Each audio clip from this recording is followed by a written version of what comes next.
Vancouver, Clark County, maybe even white salmon, who knows. Of all he purveys, Christopher Luna.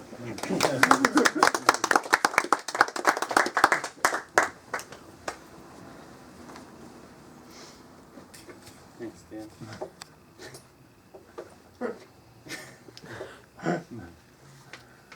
You know, I don't know what to say after an introduction like that, but one of the things that happens when you get a title in front of your name is you get a lot of practice at keeping your big mouth shut. And so, you know what I mean? So that which is not something I typically do. Right? So, yeah.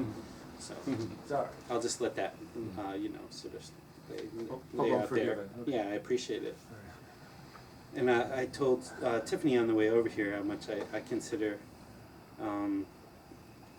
Dan to be a mentor, certainly in terms of performance. There isn't anybody over here does it as well as Dan, and so I've been watching him since I got out here from the East Coast as a model for how to do this thing. Yeah.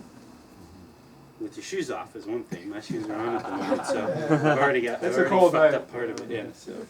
So I'm always happy to find out about these little bookstores, and I found out when I got here that there was already a lit mag with my stuff in it. So I'm gonna read one from that and one from a book that is now available thanks to Amanda, and thank you, Amanda, for being here. We need to support these little book and yarn places, I think.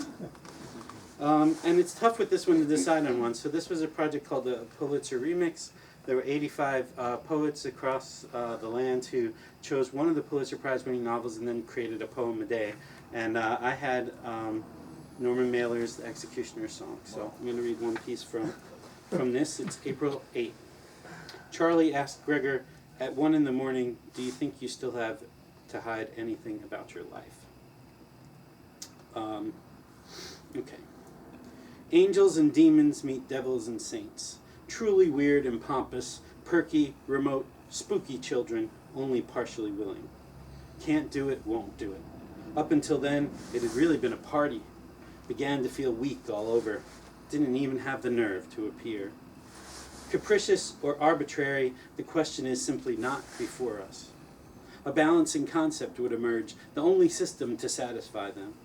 An idiot vendetta in a desert of craziness, not at all capable of such an important procedure. Extricate the ceremonial capacity to recuperate. Do a good job, but do it quickly. Last chance, appropriated specifically for them. Patently illogical, one completely eliminates the other. Beetle didn't do anything wrong. An immense fellow, 6'3", but no man. Fiery, keyed up, wise, bitter against God. So he put in a written request to be excommunicated. He really wanted to be in love with someone who would be in love with him. Kept his happy spirits through 100 personal disasters. Knew that love is the only way to bring the spiritual power of God to a situation. Not opposed to the idea of going up to the canyons and making it in the woods.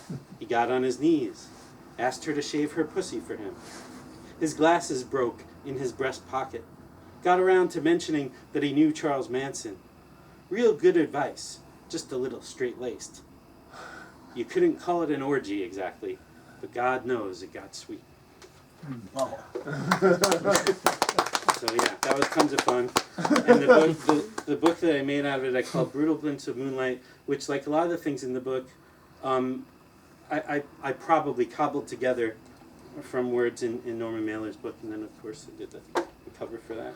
So this is a little local mag called Latitude Number 1, put together by my friend Rob Gurley, who's been really loyal to the Ghost Town Poetry Open Mic that I host, and who's now living in Aberdeen and regularly drives down from Aberdeen, which is, I'm not from this part of the country, but I've heard is a long drive, just to come to the reading, and so I was happy to send him some poems to put in.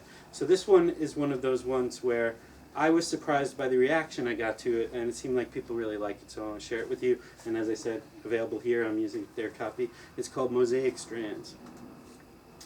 Memory, slippery as God, evolves as age revises the context of its meaning.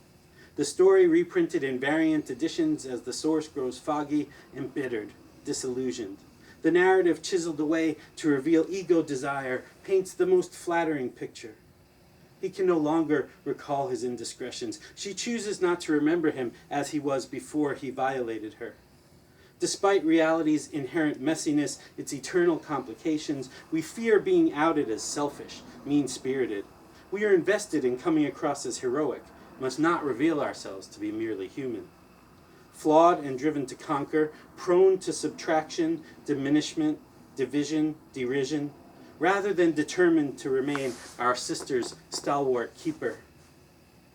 Fractal trail of glance's trajectory as the eye scans the room reveals the heart's true narrative, or else simply the hunger at the base of all human activity.